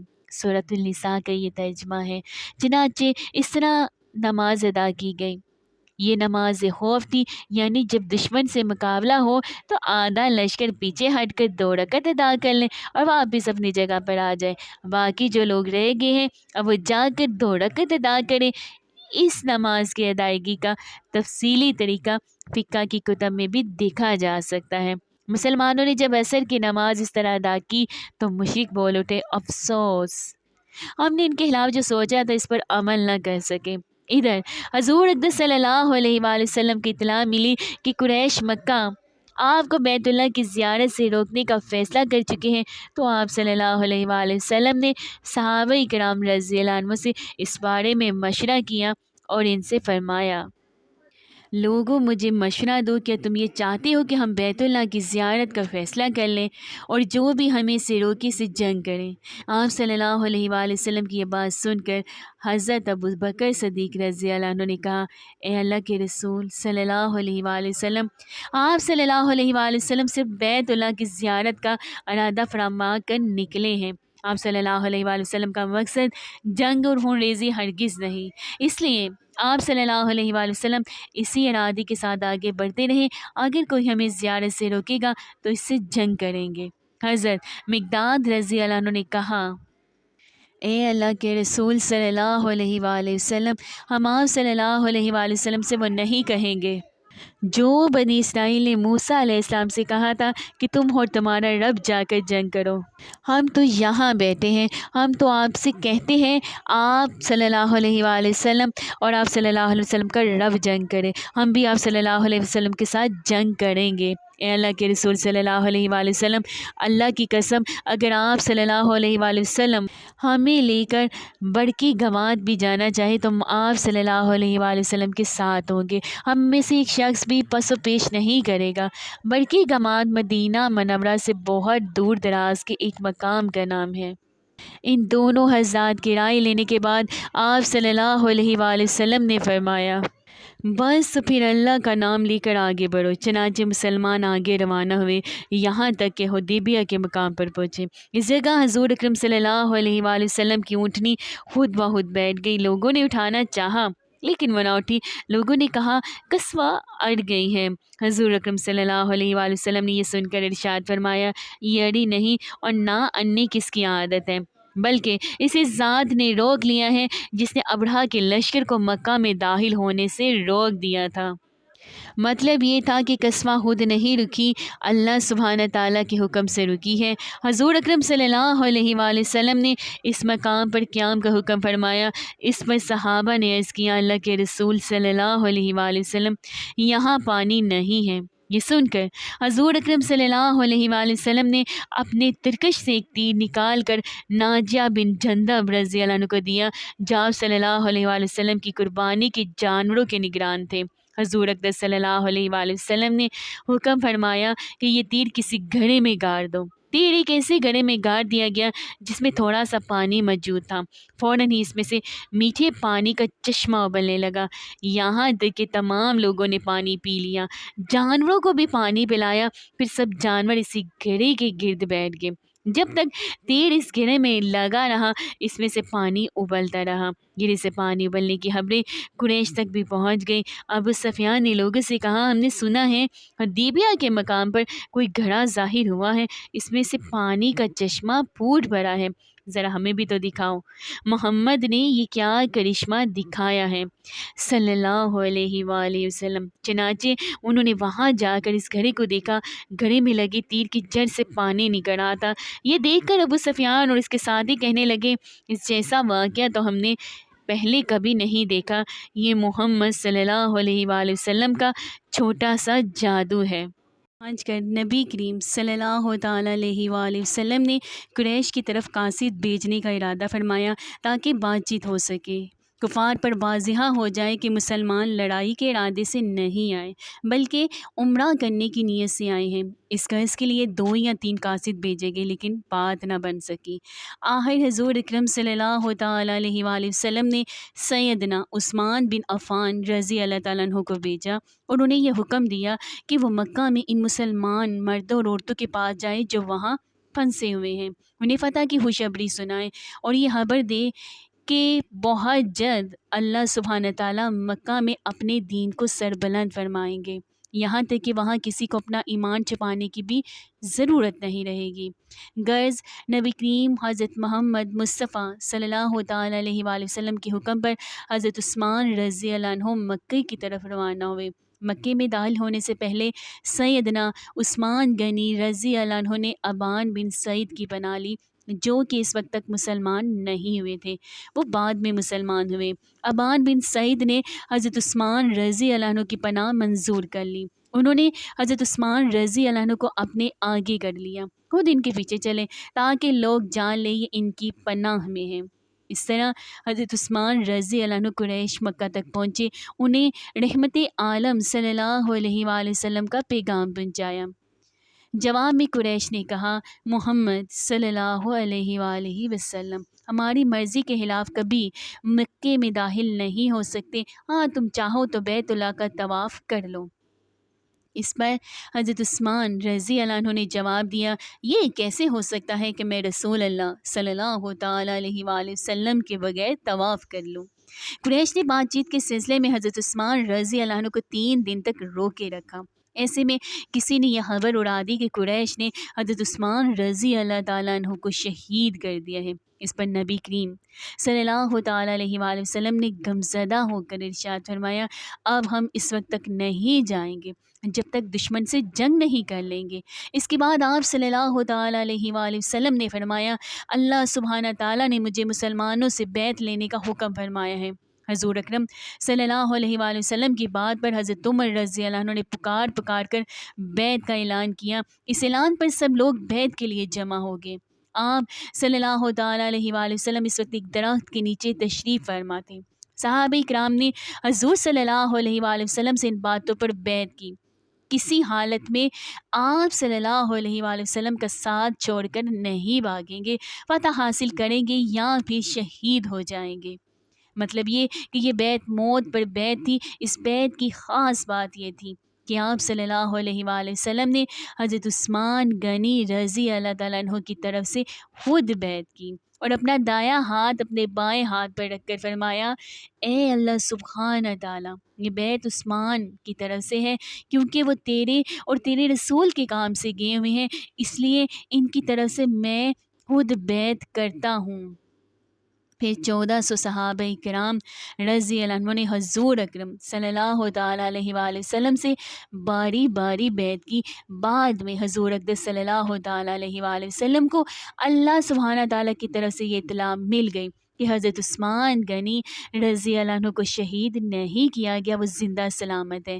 آپ صلی اللہ علیہ وآلہ وسلم نے اس موقع پر اعلان فرمایا، اللہ سبحانہ تعالیٰ نے ان لوگوں کی مغفرت کر دی جو غزوہ بدر اور حدیبیہ میں شریک تھے۔ اس بیعت کا ذکر اللہ سبحانہ تعالیٰ نے قرآن کریم میں ان الفاظ میں کیا ہے، اے پیغمبر، جب مومن آپ صلی اللہ علیہ وآلہ وسلم سے درخت کے نیچے بیعت کر رہے تھے تو اللہ سبحانہ تعالیٰ ان سے راضی ہوا۔ تو اللہ سبحانہ تعالیٰ ان سے راضی ہوا اور جو سچائی اور خلوص ان کے دلوں میں تھا اس نے وہ معلوم کر لیا، تو ان پر تسلی نازل ہوئے اور انہیں جلد فتح عنایت کی۔ ادھر قریش کو جب موت کی اس بیعت کا پتہ چلا تو وہ خوفزدہ ہو گئے۔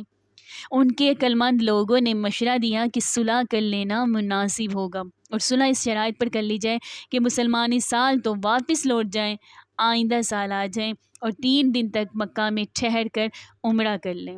جب یہ مشورہ طے پا گیا تو انہوں نے بات چیت کے لیے سہیل بن عمرو کو بھیجا، اس کے ساتھ 2 اور آدمی تھے۔ سہیل آپ صلی اللہ علیہ وآلہ وسلم کے سامنے پہنچ کر گھٹنوں کے بل بیٹھ گیا۔ بات چیت شروع ہوئی، سہیل نے بہت لمبی بات کی، آخر صلح کی بات چیت طے ہو ہی گئی۔ دونوں فریق اس بات پر راضی تھے کہ خون ریزی نہیں ہونی چاہیے بلکہ صلح کر لینی چاہیے۔ صلح کی بعض شرائط تو بہت سخت تھی، بظاہر تو بعض شرائط بہت زیادہ سخت تھی۔ اس معاہدے میں یہ شرائط لکھی گئی، پہلی 10 سال تک آپس میں کوئی جنگ نہیں کی جائے گی۔ دوسرا، جو مسلمان اپنے ولی اور سرپرست کی اجازت کے بغیر مکے سے بھاگ کر رسول اللہ صلی اللہ تعالیٰ علیہ وآلہ وسلم کے پاس آئے گا، اللہ کے رسول صلی اللہ علیہ وآلہ وسلم اسے واپس بھیجنے کے پابند ہوں گے، چاہے وہ مرد ہو یا عورت ہو۔ یہ شرط ظاہر میں مسلمانوں کے لیے بہت سخت تھی، لیکن بعد میں ثابت ہوا کہ یہ شرط بھی دراصل مسلمانوں کے حق میں ہی تھی، کیونکہ اس طرح بیت اللہ مسلمانوں سے آباد رہا اور دین کا کام بھی جاری رہا۔ تیسرا، کوئی شخص جو حضرت صلی اللہ علیہ وآلہ وسلم کا ساتھی رہا ہو اور وہ بھاگ کر قریش کے پاس آ جائے تو قریش اسے واپس نہیں کریں گے۔ چوتھا، کوئی شخص یا کوئی خاندان یا کوئی قبیلہ اگر مسلمانوں کا حلیف معاہدہ برادر بننا چاہے تو بن سکتا ہے، اور جو شخص یا خاندان یا قبیلہ قریش کا حلیف بننا چاہے تو وہ ان کا حلیف بن سکتا ہے۔ پانچواں، مسلمانوں کی سال عمرے کیے بغیر واپس جانا ہوگا، البتہ آئندہ سال 3 دن کے لیے قریش مکے کو خالی کر دیں گے، لیکن مسلمان یہاں غیر مسلح حالت میں آ کر ٹھہر سکتے ہیں اور عمرہ بھی کر سکتے ہیں۔ یہ شرائط بظاہر قریش کے حق میں اور مسلمانوں کے خلاف تھیں، اس لیے صحابہ کرام کو ناگوار بھی گزری، یہاں تک کہ حضرت عمر رضی اللہ عنہ نے بھی ناگواری محسوس کی۔ وہ سیدھے حضرت ابوبکر صدیق رضی اللہ عنہ کے پاس آئے اور بولے، ابوبکر، کیا حضور صلی اللہ علیہ وآلہ وسلم اللہ کے رسول نہیں ہیں؟ حضرت ابو بکر صدیق رضی اللہ عنہ نے فرمایا بے شک حضور صلی اللہ تعالیٰ علیہ وآلہ وسلم اللہ سبحانہ تعالیٰ کے رسول ہیں۔ اس پر فاروق اعظم بولے کیا ہم مسلمان نہیں ہیں؟ ابو بکر صدیق رضی اللہ عنہ نے فرمایا ہاں ہم مسلمان ہیں۔ حضرت عمر رضی اللہ عنہ نے کہا کیا وہ لوگ مشرک نہیں ہیں؟ ابو بکر صدیق رضی اللہ عنہ بولے ہاں بے شک وہ مشرک ہیں۔ اب حضرت عمر رضی اللہ عنہ نے فرمایا تب پھر ہم ایسی شرائط کیوں قبول کریں جن سے مسلمان نیچے ہوتے ہیں؟ اس وقت حضرت ابو بکر صدیق رضی اللہ عنہ نے بہت ہی خوب جواب دیا، فرمایا اے عمر وہ اللہ کے رسول ہیں صلی اللہ علیہ وآلہ وسلم، ان کے احکامات اور فیصلوں پر سر جھکاؤ، اللہ سبحانہ تعالیٰ ان کی مدد کرتا ہے۔ یہ سنتے ہی حضرت عمر رضی اللہ عنہ فوراً بولے میں گواہی دیتا ہوں کہ حضرت صلی اللہ تعالیٰ علیہ وآلہ وسلم اللہ سبحانہ تعالیٰ کے رسول ہیں صلی اللہ علیہ وسلم۔ اس کے بعد حضرت عمر رضی اللہ عنہ آپ صلی اللہ علیہ وآلہ وسلم کی خدمت اقدس میں حاضر ہوئے اور اسی قسم کے سوالات کیے۔ حضور صلی اللہ علیہ وآلہ وسلم نے ان کی باتوں میں جو الفاظ فرمائے وہ بالکل وہی تھے جو حضرت ابو بکر صدیق رضی اللہ عنہ فرما چکے تھے۔ حضور صلی اللہ علیہ وآلہ وسلم نے فرمایا میں اللہ کا بندہ ہوں اور رسول ہوں، میں کسی حالت میں بھی اللہ سبحانہ تعالیٰ کی حکم کی خلاف ورزی نہیں کر سکتا اور وہی میرا مددگار ہے۔ اسی وقت حضرت ابو عبیدہ رضی اللہ عنہ بول اٹھے اے عمر جو کچھ رسول اللہ صلی اللہ علیہ وآلہ وسلم فرما رہے ہیں کیا تم اس کو سن نہیں رہے ہو؟ ہم شیطان مردود سے اللہ سبحانہ تعالیٰ کی پناہ مانگتے ہیں۔ تب حضرت عمر رضی اللہ عنہ بولے میں بھی شیطان مردود سے اللہ کی پناہ مانگتا ہوں۔ نبی اکرم صلی اللہ علیہ وآلہ وسلم نے یہ بھی ارشاد فرمایا اے عمر میں تو ان شرائط پر راضی ہوں اور تم انکار کر رہے ہو۔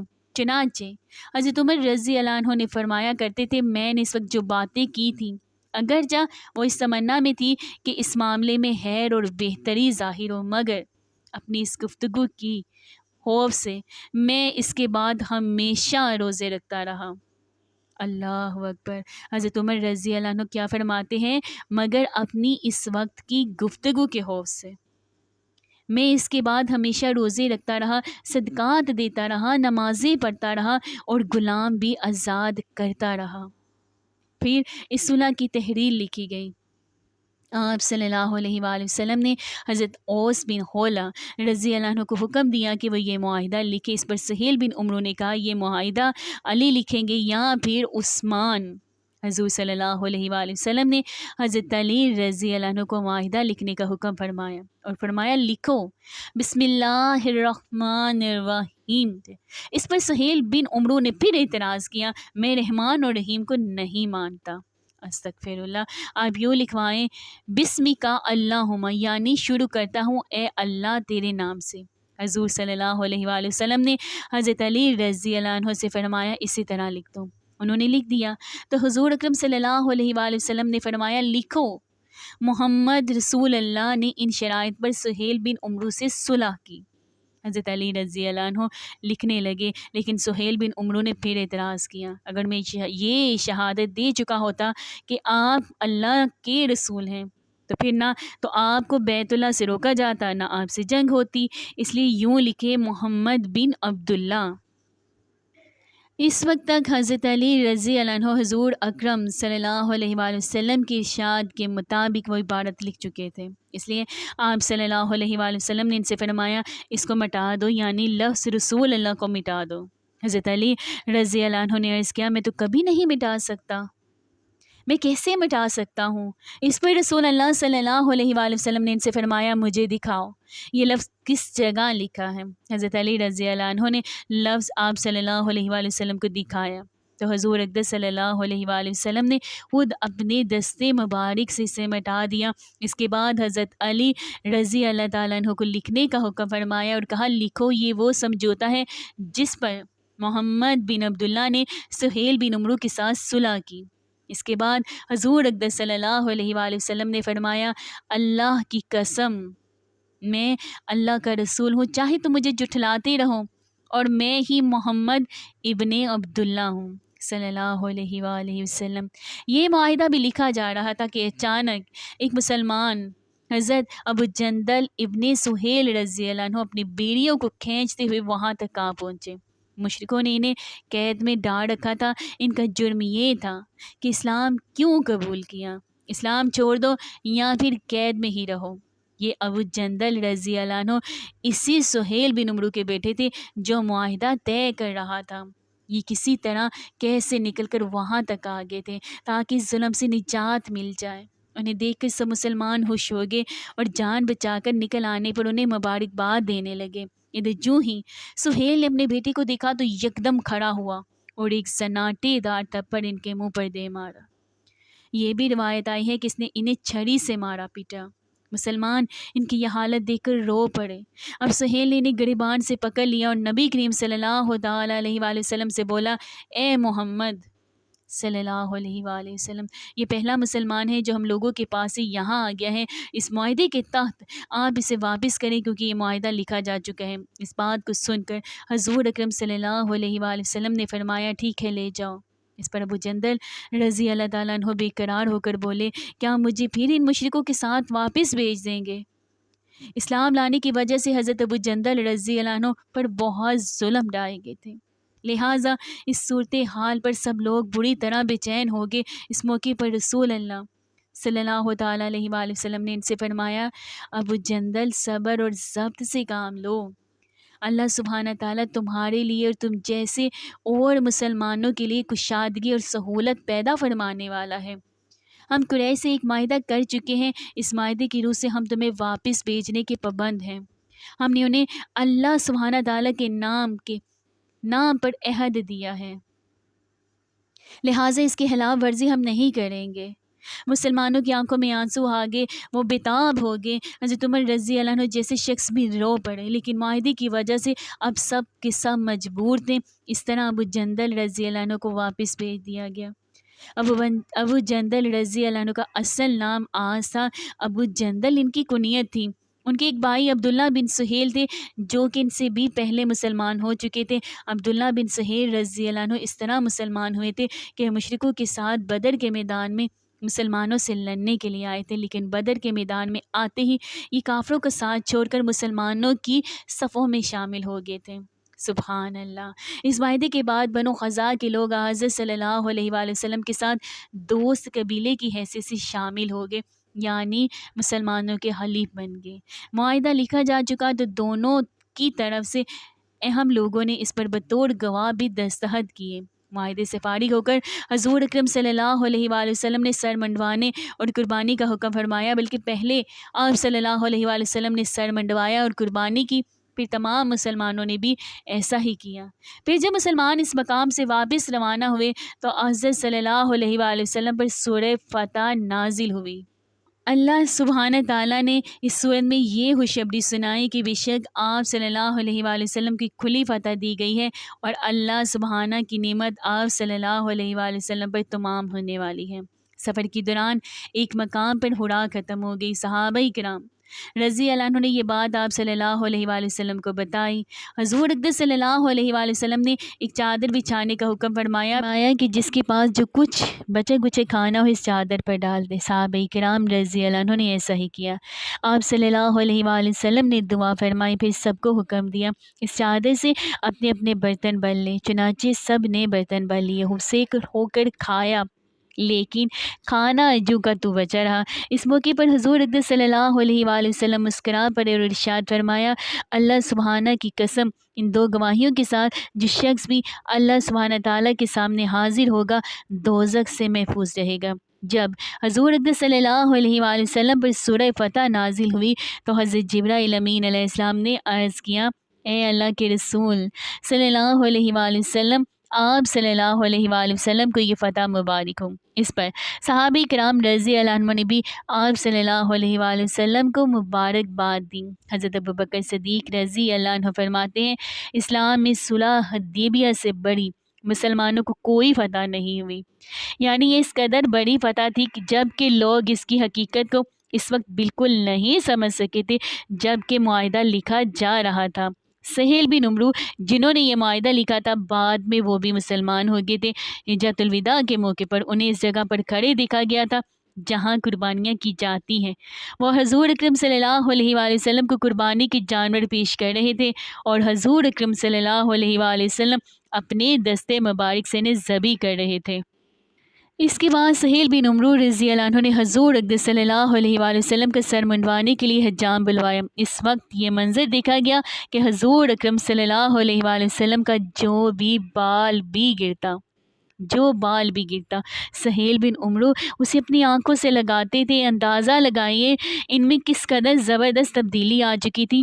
صلح حدیبیہ کے موقع پر وہ رسول اللہ کا لفظ لکھے جانے پر طیش میں آ گئے تھے، اور اب یہ کہ حضور اقدس صلی اللہ علیہ وآلہ وسلم کے بالوں کو آنکھوں سے لگا رہے تھے۔ اسی سال 6 ہجری کو شراب حرام ہوئی۔ حکم آنے پر لوگوں نے شراب کے مٹکے توڑ دیے اور شراب بارش کے پانی کی طرح نالیوں میں بہتی ہوئی نظر آئی۔ خیبر ایک بڑا قصبہ تھا، اس میں یہودیوں کی بڑی بڑی حویلیاں، کھیت اور باغات تھے۔ یہ یہودی مسلمانوں کو بہت ستاتے تھے اور اسلام کے خلاف سازشیں بھی کرتے رہتے تھے۔ مدینہ منورہ سے خیبر کا فاصلہ 150 کلومیٹر کا ہے۔ حدیبیہ سے تشریف لانے کے بعد حضور اکرم صلی اللہ علیہ وآلہ وسلم 1 ماہ تک یا اس سے کچھ کم مدت یعنی ذی الحجہ 6 ہجری کے آخر تک مدینہ شریف ہی میں رہے، اور اس کے بعد رسول اللہ صلی اللہ علیہ وآلہ وسلم خیبر کی طرف روانہ ہوئے۔ رسول اللہ صلی اللہ علیہ وآلہ وسلم نے اپنے صحابہ میں سے صرف ان لوگوں کو چلنے کا حکم فرمایا جو حدیبیہ میں بھی ساتھ تھے۔ جو لوگ حدیبیہ کے سفر میں نہیں گئے تھے انہوں نے بھی چلنے کا ارادہ ظاہر کیا، لیکن آپ صلی اللہ تعالیٰ علیہ وآلہ وسلم نے ارشاد فرمایا، میرے ساتھ چلنا ہے تو صرف جہاد کے ارادے سے چلو، مال غنیمت میں سے تمہیں کچھ نہیں ملے گا۔ مدینہ منورہ سے روانہ ہوتے وقت رسول اللہ صلی اللہ علیہ وآلہ وسلم نے حضرت صبا بن عرفت رضی اللہ عنہ کو مدینہ منورہ میں اپنا قائم مقام مقرر فرمایا۔ اس غزوے میں حضرت صلی اللہ علیہ وآلہ وسلم کے ازواج میں سے حضرت ام سلمہ رضی اللہ عنہ بھی ہمراہ تھیں۔ اللہ کہ رسول صلی اللہ علیہ وآلہ وسلم جب خیبر کے سامنے پہنچے تو یہ صبح کا وقت تھا۔ حضرت عبداللہ بن قیس رضی اللہ عنہ فرماتے ہیں کہ میں رسول اللہ صلی اللہ علیہ وآلہ وسلم کی سواری کے پیچھے تھا، ایسے میں نے لا حول ولا قوت الا باللہ العلی العظیم پڑھا۔ میرے منہ سے یہ کلمہ سن کر حضور اکرم صلی اللہ علیہ وآلہ وسلم نے ارشاد فرمایا، اے عبداللہ کیا میں تمہیں ایسا کلمہ نہ بتا دوں جو جنت کے خزانوں میں سے ہے؟ میں نے عرض کیا، اے اللہ کے رسول صلی اللہ علیہ وآلہ وسلم ضرور بتائیے۔ آپ صلی اللہ علیہ وآلہ وسلم نے ارشاد فرمایا، وہ یہی کلمہ ہے جو تم نے پڑھا ہے، یہ جنت کے خزانوں میں سے ایک خزانہ ہے، اور یہ کلمہ اللہ سبحانہ تعالیٰ کو بہت پسند ہے۔ خیبر کے لوگوں نے جب آپ صلی اللہ علیہ وآلہ وسلم اور آپ صلی اللہ علیہ وآلہ وسلم کے لشکر کو دیکھا تو چیختے چلاتے میدانوں اور کھلی جگہوں میں نکل آئے اور پکار اٹھے، محمد صلی اللہ علیہ وآلہ وسلم ایک زبردست لشکر لے کر آگے ہیں۔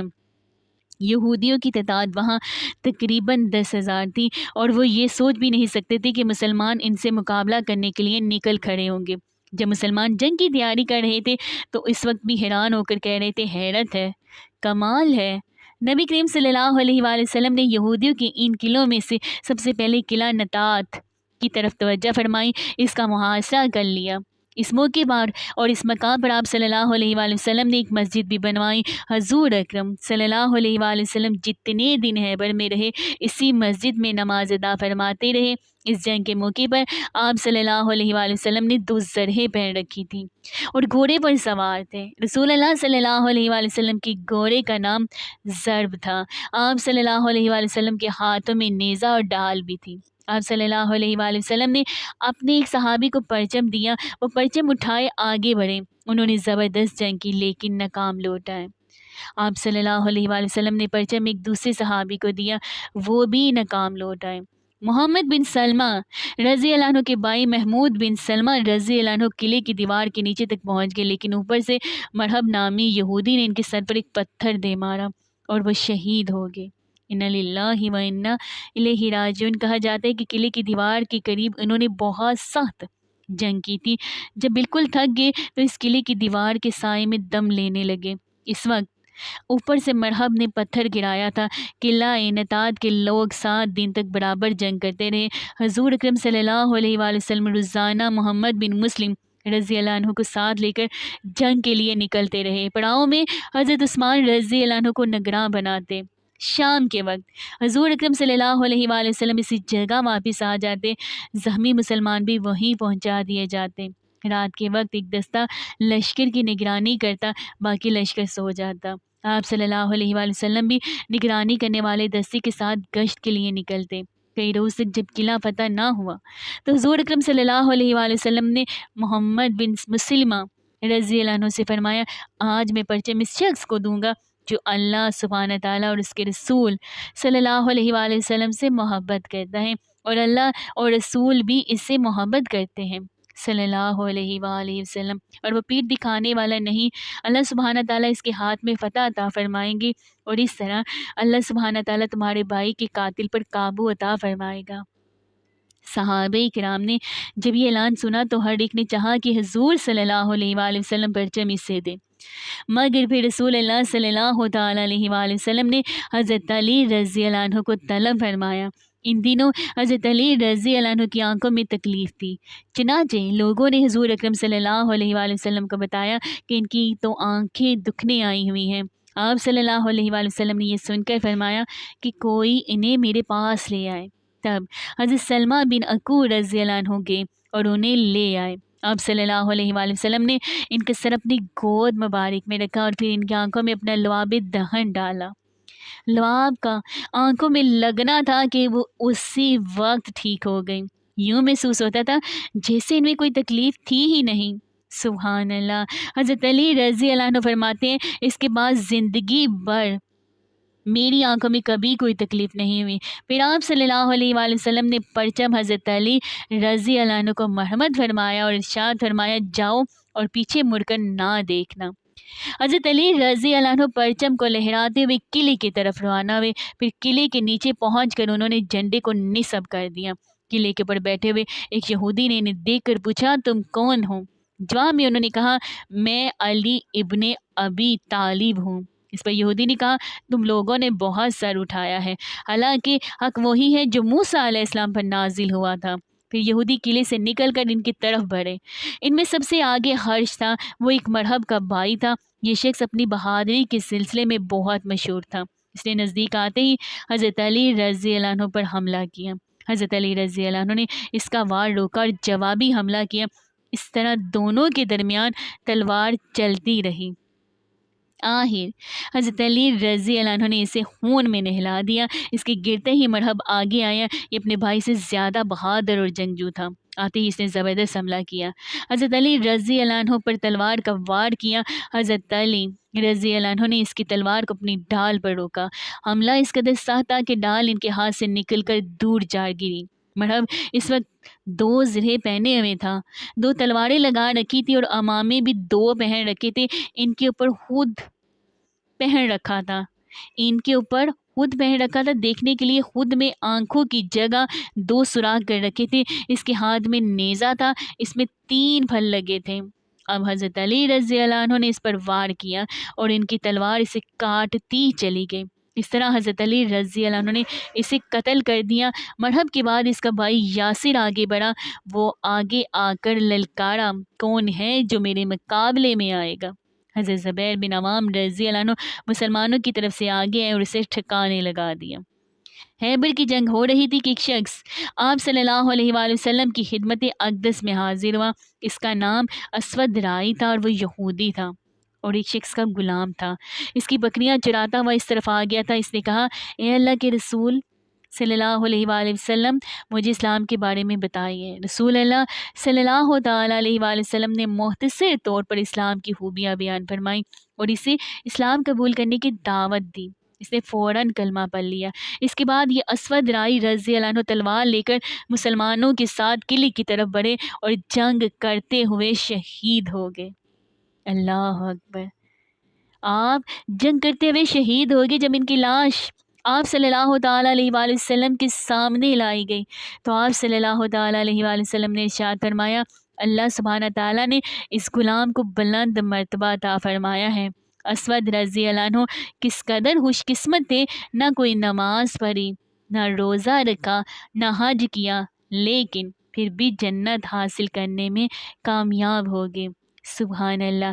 آخر یہ قلعہ فتح ہو گیا۔ اس قلعے کے محاصرے کے دوران مسلمانوں کو کھانے کی تنگی ہو گئی، وہ بھوک سے بے حال ہونے لگے۔ لوگوں نے اس تنگی کے بارے میں آپ صلی اللہ تعالیٰ علیہ وآلہ وسلم سے ذکر کیا۔ اس پر آپ صلی اللہ علیہ وآلہ وسلم نے دعا فرمائی، اے اللہ سبحانہ تعالیٰ ان قلعوں میں سے اکثر قلعوں کو فتح کرا کہ ان میں رزق اور گھی کی بہتاب ہو۔ اگر آپ کو میری ویڈیو اچھی لگی تو پلیز اس کو لائک کریں، میرے چینل کو سبسکرائب کریں، اور میں دعا کرتی ہوں کہ آپ جہاں کہیں رہیں ہمیشہ ہنس سے مسکراتے رہیں، سدا شاد و آباد رہیں۔ اللہ پاک نے ہمیں ایمان والی زندگی دی ہے، اللہ پاک ہمیں ایمان پر موت بھی عطا کرے۔ اللہ پاک ہمیں سنتے رسول پر چلنے کی توفیق عطا کرے اور قرآن پاک پر عمل کرنے کی توفیق عطا فرمائے۔ اللہ رب العزت ہمیں اور ہماری اولادوں کو اپنے پیارے اور فرما بردار بندوں میں شامل کر دے، آمین ثم آمین یا رب العالمین۔ ملتی ہوں پھر آپ کے ساتھ نیکسٹ ویڈیو میں، فی امان اللہ۔